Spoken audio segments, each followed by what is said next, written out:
So called leader भी ये कहते हैं कि सेवा दल के लोगों को तो सिर्फ सैल्यूट के लिए और हमारे फंक्शंस की सेवा के लिए रखा जाए। कांग्रेस के अंदर जो अनुशासन का विचार है वो सबसे पहले अगर कहीं से जनरेट होता है तो सेवा दल के माध्यम से जनरेट होता है। जैसे बीजेपी में पन्ना प्रमुख को इंपॉर्टेंस दी जाती है, उनकी मीटिंग्स, उनकी ट्रेनिंग्स होती हैं, तो ऐसा सेवा दल के बारे में सुनने को नहीं आता। देखिए मैं आपको बताता हूं, 2003 का चुनाव था विधानसभा का, 6 लोग थे जो सेवा दल से निकल के आए थे, उनको पार्टी ने टिकट दिया और वो जीत के आए। हमने 10 गारंटियों की बात की थी।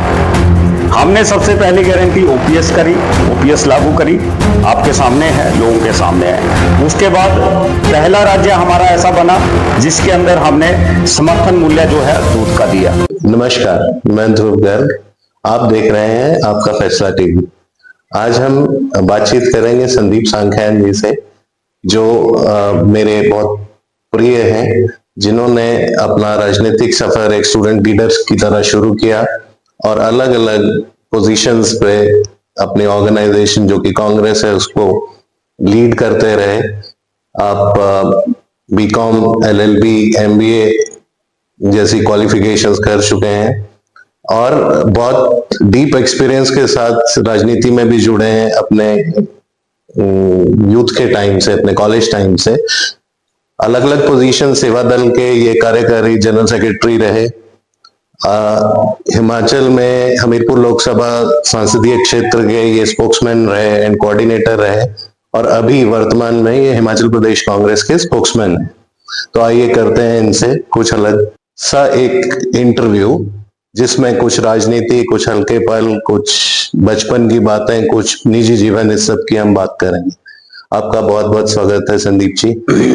Thank you very much Dhruv ji, thank you very much. और मैं धन्यवाद करता हूं जो दर्शक देख रहे हैं उनका भी, और विशेष तौर पर जो आपका फैसला टेलीविजन है, मैं उनका भी विशेष आभार प्रकट करता हूं, अभिनंदन भी करता हूं और उनका धन्यवाद भी करता हूं। हाँ, आप चर्चा को आगे बढ़ाएं। जी संदीप जी, सबसे ज्यादा तो एक्साइटमेंट ये जानने में है कि बहुत सारे लोग कॉलेज लाइफ में, स्टूडेंट पॉलिटिक्स में होते हैं, वो बहुत कम एक्चुअली उन पोजीशंस तक पहुंच पाते हैं जहां आज आप हैं। तो इस पूरे सफर में अगर हम शुरू करें और समझना चाहें कि इस सफर में आपने क्या क्या सीखा और क्या क्या आपको अड़चने आई और कैसे कैसे आपने स्थितियों को संभाला और आज आप इस स्थिति में आए। क्योंकि मुझे याद है कि यूनिवर्सिटी डेज में जब हम आपको जानते थे तो आप एक रेगुलर वर्कर थे, और उस टाइम ऐसा नहीं लगता था कि आप बहुत एम्बिशंस रखते हैं पॉलिटिक्स की, पर यह समझ आता था कि आप समाज के प्रति जागरूक हैं और आप कुछ करना चाहते हैं। तो सबसे पहले हम ये जानना चाहेंगे कि ये सफर की शुरुआत कैसे हुई एंड क्या मोटिवेशन रही कि आप आज सक्रिय राजनीति में इन्वॉल्व हैं। देखिए गर्ग साहब, मैं एक बात कहूंगा कि मैं जो पेरेंटली मैं आपको कहूं तो मेरे पिताजी और मेरे माताजी दोनों टीचिंग लाइन से जुड़े हुए थे। तो जब से हम स्टूडेंट थे या स्कूल में भी थे तो डिबेट, डेक्लामेशंस, ये कंटेस्ट हमें, या अपना वन एक्ट प्ले या उस तरह की एक्टिविटीज में थे। थोड़ा बहुत स्पोर्ट्स भी करते थे। When we came into the this college life, college के अंदर जब गए तो मैं मंडी कॉलेज में था, तो I was the first organising secretary there in campus के लिए था। फिर उसके अंदर मैंने काम किया ऑर्गेनाइजेशन में। तो वहां पे बहुत सीनियर लोग थे एनएसयूए के, और उन दिनों मंडी के जो प्रोमिनेंट लीडर कांग्रेस के होते थे, पंडित सुखराम वहां पे थे, ठाकुर कौल सिंह वहां पे थे, ठाकुर गुलाब सिंह भी उन दिनों यहाँ पे होते थे, कांग्रेस में होते थे, नत्था सिंह जी थे। तो ये लोग आते थे, बात करते थे और चलता था। और एक प्रेरणा रहती थी, कांग्रेस विचारधारा जुड़ने का एक सबसे बड़ा अहम रोल ये रहता था कि हमें इंडियन फ्रीडम स्ट्रगल पढ़ाया जाता था। हम लोगों ने, कांग्रेस ने इस देश के लिए क्या कंट्रीब्यूट किया, what is the Congress contribution for this country. आप 1857 का फर्स्ट रिवोल्ट ऑफ इंडिपेंडेंस देख लीजिए, उसके बाद आप 1885 के अंदर कांग्रेस की फॉर्मेशन होती है और 1947 तक हमें आजादी मिलती है। तो ये सारे की सारी जितनी भी ये ऑर्गेनाइजेशन उस टाइम जो इंडियन फ्रीडम स्ट्रगल में लगी हुई थी, तो वो एक विचार हमारे मन में था। हम चाहते थे कि इस देश की जो गढ़ा है, बनाया है, कांग्रेस ने बनाया है, इंपीरियलिज्म से कांग्रेस कैसे लड़ी है, कैसी कैसी ऑर्गेनाइज किया है, कैसे कैसे, वो एक थॉट मन में रहता था। हम जब स्कूल में भी पढ़ते थे तो माता जी अपनी स्कूल की लाइब्रेरी से भगत सिंह जी की कहानियां ले आती थी, पंडित जवाहरलाल नेहरू जी की जीवनियां, छोटी छोटी बुक्स आती थी, नेशनल बुक ट्रस्ट जो है हमारा सबसे बड़ी ऑर्गेनाइजेशन है, उनकी वो बुक्स लाते थे, या महात्मा गांधी जी को हमने पढ़ते थे। तो वो चीजें, वो विचार मन में था। तो लगता था कि अगर इन लोगों ने इस जीवन के अंदर बहुत कुछ इस देश के लिए किया है, तो अगर हमारा भी जन्म यहां पे हुआ है तो हमें भी इस जीवन के अंदर कुछ ना कुछ, कोई ना कोई सोशल, सामाजिक तौर पे कोई ना कोई कंट्रीब्यूशन करना चाहिए। और मोरओवर हमारा जो कंट्री है, हमारा जो प्रदेश है, हमारा देश है, हमारा जिला है, हमारा जो गांव है, अभी हम ट्रांजिशन फेज में है, हम ट्रांजिशन फेज में है। अभी बहुत सी चीजें यहां पे होनी है। हम अभी विकासशील देश की कैटेगरी में है, हमारे गांव भी वैसे ही है, हमारा जिला भी वैसा ही है, हमारा ब्लॉक भी वैसा ही है, हमारा राज्य भी वैसा ही है, हमारा राष्ट्र भी वैसा ही है। तो इसको अगर हमने एक सेटलमेंट की तरफ ले जाना है, एक डेवलप्ड कंट्री की तरफ लेके जाना है, तो हमें बहुत काम करने की आवश्यकता है। बिल्कुल सही। पर संदीप जी, इससे एक सवाल मेरे मन में उठता है कि जैसे आप कांग्रेस की बात कर रहे हैं, तो क्या कई बार ऐसा नहीं लगता, या क्या कारण रहे होंगे कि कांग्रेस एज एन ऑर्गेनाइजेशन ने अपनी गति को छोड़ दिया? क्योंकि हम अगर लास्ट फुल मेजॉरिटी कांग्रेस की गवर्नमेंट देखें तो वो राजीव गांधी के बाद कभी नहीं बनी। तो क्या हम उस विचारधारा से भटक गए, या कांग्रेस ने अपना वो लाइन छोड़ दिया? और फिर भी आप जैसे लोग, मैं ऐसा मानता हूं, जो जुड़े हैं, जो अब उसको रिवाइव करने की कोशिश कर रहे हैं, पर वो क्या कारण आपके हिसाब से रहे होंगे? क्योंकि आपकी जर्नी कॉलेज से लेके अब तक करीबन 30 साल की जर्नी है, जब आप राजनीति को समझते रहे हैं। तो वो क्या कारण रहे कि कांग्रेस की ये स्थिति हो गई कि लोगों ने उसको एक तरह से नकार दिया? नहीं गर्ग साहब, मैं ये समझता हूं कि देखिए, हर एक जीवन में एक प्रोडक्ट लाइफ साइकिल होता है। पहले ग्रोथ होती है, फिर बढ़ता है, फिर टॉप पे जाता है, फिर सैचुरेशन पे आता है, डिक्लाइन पे आता है, फिर वो रिसाइकल बनता है। तो ये एक प्रकृति का नियम भी है। अगर आप इसको यूनिवर्सल लॉ की तरफ देखें तो इट इज ए प्रकृति का नियम भी इसको कह सकते हैं, रूल ऑफ नेचर भी कह सकते हैं। लेकिन कांग्रेस के अंदर ऐसा नहीं है। कांग्रेस एक विचार है, और विचार जो है वो स्वतः चलता रहता है। देखिए, हमने पॉलिटिकल साइंस के अंदर, हालांकि rather I was not a student of political science, मेरा background, academic background master of business administration international business का रहा है, बीकॉम का रहा है, एमकॉम किया है, एलएलबी किया है, फिर बहुत से यूपीएससी कॉम्पिटिटिव एग्जामिनेशन में अपीयर हुआ हूं, फिर पीसीएस में अपीयर हुआ हूं। लेकिन मैं एक चीज, इस चीज को देखता हूं कि जो विचार है, अब पॉलिटिकल साइंस की मैं बात कर रहा था, तो उसके अंदर देखो उदारवादी विचार वहां पे है, मार्क्सवादी विचार वहां पे है, कट्टरवादी विचार वहां पे, डिफरेंट डिफरेंट थॉट्स हैं। और ये थॉट्स जो हैं, it is not in India, it prevails in the across the world. ये सारी की सारी थॉट्स चलती हैं। और जब आदमी निकलता है, बेसिकली ये लगता है कि एक टाइम के अंदर जब हम एक बार आपका फैसला टीवी को बार बार देख रहे हैं, बार बार देख रहे हैं, तो हमारा जो टेस्ट है उसको चेंज करने का होता है कि नहीं यार, ये एक सी स्टोरी देते हैं, हम इनको नहीं, आज तक को नहीं देखेंगे या किसी और को देखेंगे। तो कांग्रेस के अंदर, कांग्रेस ने इस देश को दिया, बीच में कांग्रेस के पैरेलल एक ऐसा विचार जिसको हम कह सकते हैं, उसको एक कह सकते हैं कंजर्वेटिव ऑफ थॉट थी, वो एक उभर के आई। तो लोगों ने ये सोचा कि हम इस विचार को अगर अपनाते हैं, तो उस विचार को अगर हम अपनाते हैं, तो हो सकता है कि हम जो कांग्रेस ने पिछले दिनों में किया, हो सकता है ये 8-10 साल में करके दे देंगे हमारे को जी। लेकिन the truth is now prevail, और वो ट्रूथ अभी सामने है। एक मिनट संदीप जी, मैं इसमें ये जानना चाह रहा हूं, क्या आप ये कह रहे हैं कि कांग्रेस इस बात को नहीं समझ पाई और वो चूक गई अपनी बात मासेस तक पहुंचाने में? क्योंकि अगर ये विचारधारा थी और कांग्रेस को ये पता है कि ये ट्रांजिशन होनी है, तो क्या वो चूक गई अपनी बात को लोगों तक पहुंचाने में, और उस विचारधारा जिससे आप प्रेरित हुए थे को लोगों तक कंटिन्यूड ले जाने में? ठीक है संदीप जी, मेरा एक जिज्ञासा भी थी और सवाल भी है कि आप सेवा दल से रहे, आप कांग्रेस के सेवा दल से जुड़े रहे, आपका खुद का क्या उससे लर्निंग रहा है? क्योंकि मुझे ऐसा आभास है कि बहुत सारे लोग सेवा दल के बारे में नहीं जानते और उसका इंपॉर्टेंस इन कांग्रेस क्या है। सेवा दल के खुद के लोग भी और बहुत सारे कांग्रेसी लीडर, सो कॉल्ड लीडर भी ये कहते हैं कि सेवा दल के लोगों को तो सिर्फ सैल्यूट के लिए और हमारे फंक्शंस की सेवा के लिए रखा जाता है। नहीं, ऐसा नहीं है। देखिए, सेवा दल का अगर आप बिफोर इंडिपेंडेंस देखें तो सेवा दल का 1925 से लेके इस देश के अंदर बहुत बड़ा योगदान रहा है। जब देश में प्लेग आया, जब देश का पार्टीशन हुआ, तो सेवा दल के जो कार्यकर्ता थे कांग्रेस के, ये इन्होंने दिन रात काम किया, लोगों के लिए काम किया। It's a kind of social organisation. और जो कांग्रेस का बैकअप है, मैं आपको बता देता हूं, वो सेवा दल ही है। कांग्रेस के अंदर जो अनुशासन का विचार है, वो सबसे पहले अगर कहीं से जनरेट होता है तो सेवा दल के माध्यम से जनरेट होता है। उसके बाद पॉलिटिकल जो चीजें एक्टिविटीज कांग्रेस के अंदर आती हैं, उसके बाद आती हैं। सेवा दल अपने आप में एक बड़ी डिसिप्लिन ऑर्गेनाइजेशन है, लेकिन सेवा दल के अंदर हमें लगता है जिस तरह का इसका कॉन्स्टिट्यूशन, इसका संविधान गढ़ा गया था, है ना, आज उसके अंदर थोड़े से रिफॉर्म्स भी हुए हैं। तो ये बात बिल्कुल बेमानी मैं कहूंगा कि कांग्रेस के जो लोग, सेवा दल के जो लोग हैं, सैल्यूट माने।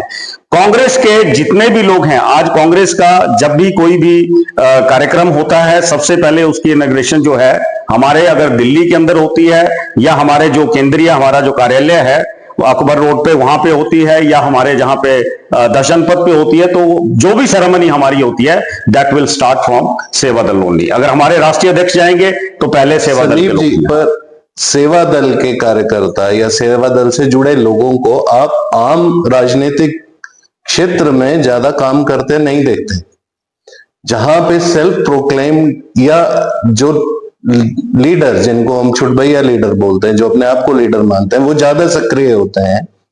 जैसे, दो इट्स नॉट कंपैरिजन, जैसे बीजेपी में पन्ना प्रमुख को इंपॉर्टेंस दी जाती है, उनकी मीटिंग्स, उनकी ट्रेनिंग्स होती हैं, तो ऐसा सेवा दल के बारे में सुनने को नहीं आता।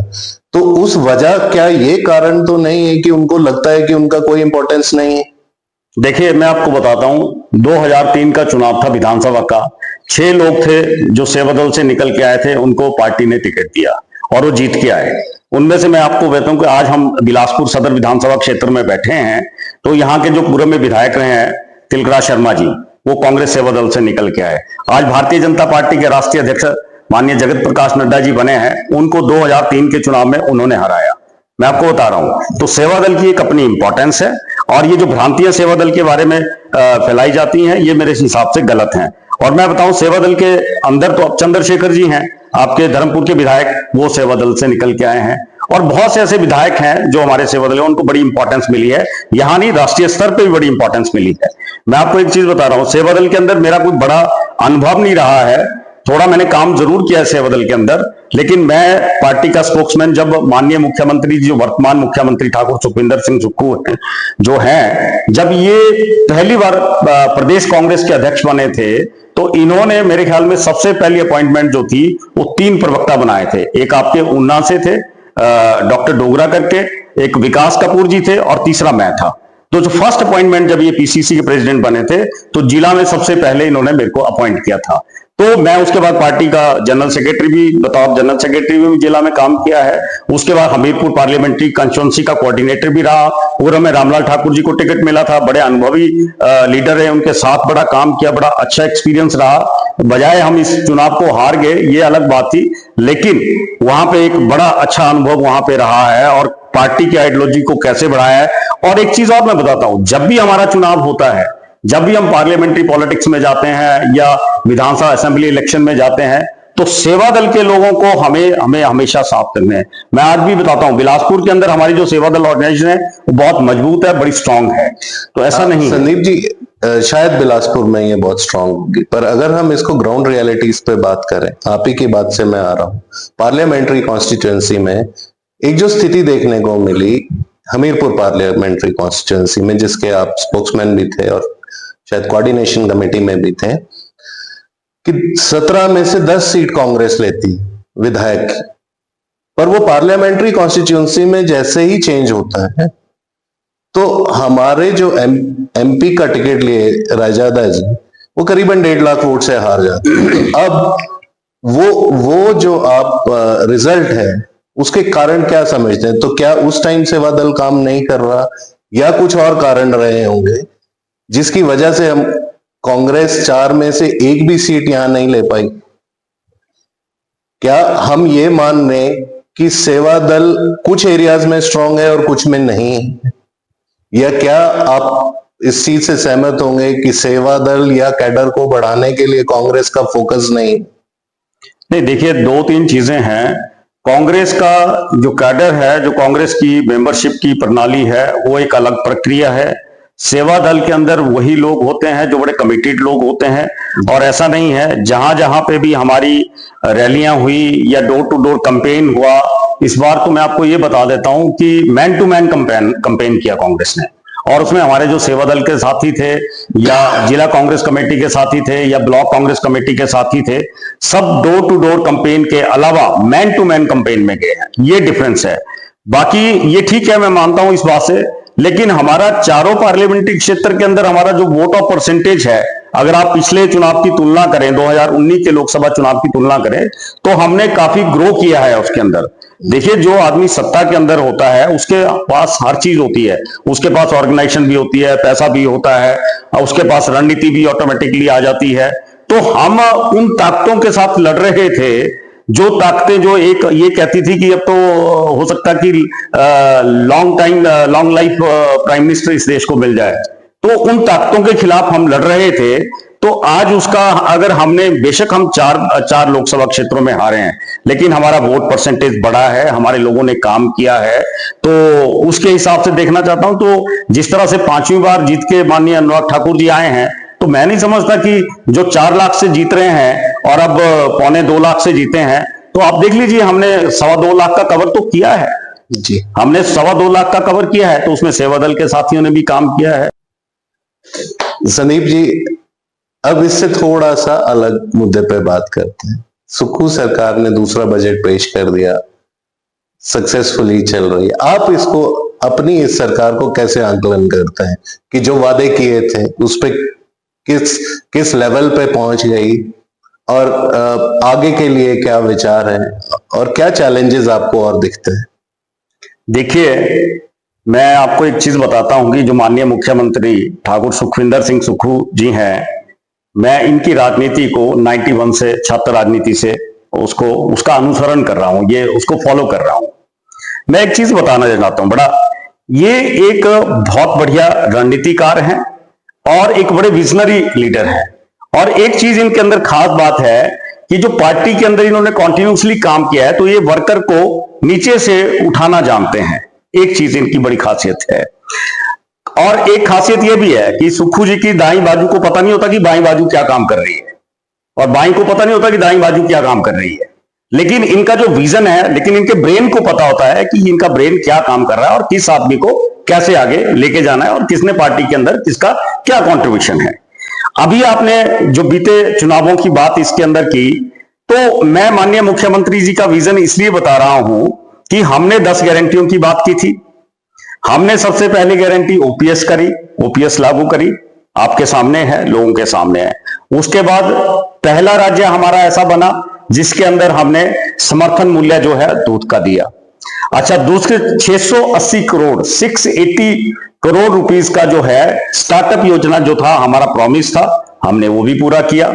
उसके बावजूद हमने नेक्स्ट जो 1500 रुपए महिलाओं की गारंटी थी, हमने वो भी पूरी करी।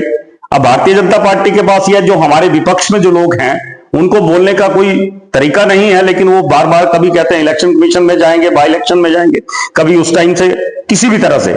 ये अभी हमने 5 गारंटी जो थी हमने पूरी करी है अपनी सरकार के अंदर। और एक चीज और, जो रेस्ट ऑफ द गारंटी बचती हैं, और जो हमारे मैनिफेस्टो के जो वादे हैं, जो प्रॉमिसेस हैं, उनके ऊपर हम कार्य कर रहे हैं। लेकिन इससे पीछे मैं हटके जाना चाहता हूं कि द डे वन से, जिस दिन से माननीय मुख्यमंत्री जी प्रधानमंत्री बने हैं, उन दिनों से लेके भारतीय जनता पार्टी जो सत्ता की लोलुपता के चलते वो हमेशा इनको एक्सेप्ट ही नहीं कर पाई कि जी इनको हटाएं। सबसे बड़ा स्कैंडल जो यहां पे हुआ, जो डिस्टेबलाइज गवर्नमेंट को यहां पे किया, वो बीजेपी ने किया। उसकी उस रणनीति में कांग्रेस से निकले हुए हर्ष महाजन भी हो सकते हैं, उसे जयराम ठाकुर जी पूर्व मुख्यमंत्री जी भी हो सकते हैं, जगत प्रकाश नड्डा जी भी हो सकते हैं, और जो पीपी घोटाले में भारतीय जनता पार्टी के जो प्रदेश के अध्यक्ष हैं, जिनका नाम आया था, वो भी ये एक रणनीति थी कि कांग्रेस की सरकार को, माननीय मुख्यमंत्री जी को डिस्टेबलाइज किया। इसकी परिणति क्या होती है?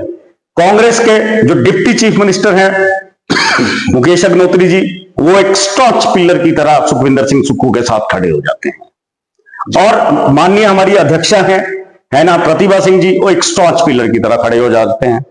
ठाकुर कौल सिंह जी, ठाकुर रामलाल जी, आशा कुमारी जी और जितने भी हमारे विधायक थे कि यार इतना बड़ा ब्लंडर हिमाचल प्रदेश की जनता ना अनरेस्ट नहीं मानती, बिल्कुल पॉलिटिकल अनरेस्ट बिल्कुल टॉलरेट नहीं करती जी। तो ये जितने भी हमारे विधायक थे, 6 लोगों को किस तरह से उठाया गया, फिर उनको होटल्स में रखा गया, फिर उनको सीआरपीएफ की, पैरामिलिट्री फोर्सेस की उनको प्रोटेक्शन दी गई, तो उनको रखा गया। सारा के सारा परिदृश्य आपके सामने है। और उसके बावजूद मैं आपको बताता हूं, खरीद फरोख्त हुई होगी, डेफिनेटली मैं कहता हूं, ऐसे तो कोई जाने वाला नहीं है, कोई बड़े बड़े प्रलोभन दिए होंगे। इसकी परिणति ये होती है कि 4 विधायक जो है वो बिल्कुल विधानसभा से बाहर हो जाते हैं। कांग्रेस ने ऐसा क्या गलत कर दिया था, या माननीय मुख्यमंत्री जी ने ऐसा क्या गलत कर दिया था कि जिनको इस तरह, आपके चैतन्य जी थे, चैतन्य जी अभी 27-28 साल उम्र, 30 साल उम्र होगी, उनको इतना बड़ा बूस्ट मिला था। आपके ये थे कुटलैड वाले भुट्टो जी, इनको बड़े अच्छे से जीत के आए थे। हालांकि वहां पे हमारे पुराने जो लोग थे, विवेक शर्मा जी जो अभी बने हैं विधायक, उनको भी चलो भी भुट्टो जी को दे दीजिए एक चांस। राजेंद्र राणा जी पार्टी के बीजेपी से आए थे, उनको मेंबर ऑफ पार्लियामेंट लड़ाया गया, उनकी वाइफ को विधानसभा लड़ाया गया, उसके बाद उनको वर्किंग प्रेसिडेंट बनाया गया, सोशल मीडिया का चेयरमैन उनके बेटे को बनाया गया। अरे भैया, और कांग्रेस आपको इससे ज्यादा क्या दे सकती है? तो आप ये देख लीजिए, और उसका लोगों ने उसका रिजल्ट भी दिया। उसके बावजूद तीन विधायक जो इंडिपेंडेंट जीते थे, वो तो it is a great fun of the Himachal politics I can say. Reason being कि यार उनको रिजाइन करने की आपने अपना जो राज्यसभा में टिकट उसका जो वोट था वो आपने कर दिया था ऑलरेडी, तो आप तो एसोसिएट मेंबर बन ही चुके थे भारतीय जनता पार्टी के। आज क्या हुआ, उसका परिणाम क्या हुआ? आज उसमें से 2 लोग जो थे वो विधानसभा से बाहर हो चुके हैं। आज हमें माननीय मुख्यमंत्री जी की मजबूरी बन गया देहरा को जीतना। वो एक तरह का उनका, मैं कहता हूं, ये सेक्रीफाइस किया है माननीय मुख्यमंत्री जी ने कि वहां पे अपनी वाइफ को टिकट, क्योंकि हमें लगता था कि वहां पे एक स्ट्रांग आदमी जो कांग्रेस को यूनाइट कर सकता है, तो कमलेश ठाकुर जी वहां से जीत के आई। उसके बावजूद जो है, हम बेशक हमीरपुर हारे हैं, लेकिन हमने वहां पे जहां पे 13-14 हजार की लीड थी, हम केवल मात्र 1,500 वोटों से हम वहां पे हारे हैं। और उसके बावजूद जो तीसरा चुनाव हमारा जो था, हमारे जो बाबा जी जीत के आए हैं, तो ये एक message to the people of Himachal Pradesh है कि कांग्रेस यूनाइट है, और कांग्रेस जो है अपनी नीतियों को लेकर काम कर रही है, और उन्हीं नीतियों को लेकर हम मुख्यमंत्री जी का विजन हम आगे बढ़ रहे हैं। संदीप जी, अंत में मैं आपसे एक रिक्वेस्ट करूंगा कि आज की जो युवा पीढ़ी है उसको आप अपने अनुभव से क्या मैसेज देना चाहेंगे कि वो किस तरह से आगे बढ़े और किस तरह से प्रदेश और राष्ट्र को आगे ले जाए? देखिए गर्ग साहब, मैं एक समझता हूं कि one thing is very important. एक तो नशे के खिलाफ सभी बोलते हैं, तो I am also great admire of the कि इस चीज से जो है, it is a big element of society. नशे के खिलाफ जो है युवाओं को खुद भी बढ़ना चाहिए और नशे से दूर रहना चाहिए। और दूसरा, जो हमारे ऊपर जो युवाओं के ब्रेन के ऊपर जो सबसे बड़ा स्ट्रेस है वो इंटरनेट है। इंटरनेट से हम लोग टेक्स्ट को भूल के इंटरनेट पे ज्यादा डिपेंडेंसी हमारे युवाओं की हो रही है। कोई थीसिस लिखना है, कुछ काम करना है, कोई नोट्स बनाने हैं, होमवर्क करना है, सारे के सारे जो टेक्स्ट बुक्स हैं उनको छोड़ के इसके ऊपर जो है वो हो रहे हैं। This is not good for the एक हेल्दी माइंड के लिए ये चीजें ठीक नहीं है। और तीसरी चीज मैं युवाओं के लिए कहना चाहता हूं कि जितना हो सके स्पोर्ट्स एक्टिविटीज के अंदर वो ज्यादा के ज्यादा उसके अंदर भाग लें, और ये मेरा मैसेज है फॉर द यूथ। धन्यवाद, धन्यवाद Sandeep ji. Thank you very much.